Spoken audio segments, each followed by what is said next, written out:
அனைத்திந்திய புரட்சித் தலைவர் மக்கள் முன்னேற்றக் கழகத்தின் பொதுச் செயலாளர் புரட்சித்தாய் சின்னம்மாவை பிஎம்டி கட்சியின் நிறுவன தலைவர் KN இசக்கிராஜா சந்தித்து கூட்டணி குறித்து பேச்சுவார்த்தை நடத்தினார். வரும் சட்டமன்ற தேர்தலில் களம் கண்டு எதிரிகளையும் துரோகிகளையும் வீழ்த்தி மாண்புமிகு அம்மாவின் ஆட்சியை அமைப்போம் என சூளுரைத்துள்ள அனைத்திந்திய புரட்சித் தலைவர் மக்கள் முன்னேற்றக் கழக பொதுச் செயலாளர் புரட்சித்தாய் சின்னம்மாவின் தலைமையை ஏற்று மாற்றுக் கட்சியினர் அணிதிரண்டு வருகின்றனர். இந்நிலையில் சென்னை போயஸ் கார்டன் ஜெயலலிதா இல்லத்தில் கழக பொதுச் செயலாளர் புரட்சித்தாய் சின்னம்மாவை பிஎம்டி கட்சியின் நிறுவன தலைவர் KN இசக்கிராஜா மற்றும் அக்கட்சியின் மாநில மற்றும் மாவட்ட பொறுப்பாளர்கள் நேரில் சந்தித்து சட்டமன்ற தேர்தலுக்கான கூட்டணி குறித்து பேச்சுவார்த்தை நடத்தினர்.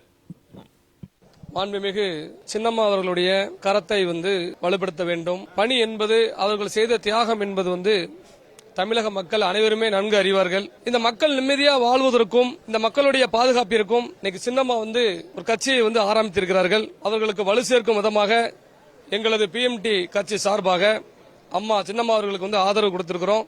களப்போராளிகளா நாங்க இருந்து இந்த மக்களுக்கு இதுவரைக்கும் உழைச்சதுனால மிகப்பெரிய வெற்றியை தென் மாவட்டத்தில் மாண்புமிகு சின்னம்மா அவர்கள் பெறுவார்கள். வெற்றிக்கனிய அனைத்து தொகுதிகளிலும் நாங்கள் பறித்து கொடுப்போம் அப்படிங்கறத பிஎம்டி மக்கள் பாதுகாப்பு இயக்கத்தின் சார்பாக தெரிவித்துக் கொள்கிறேன்.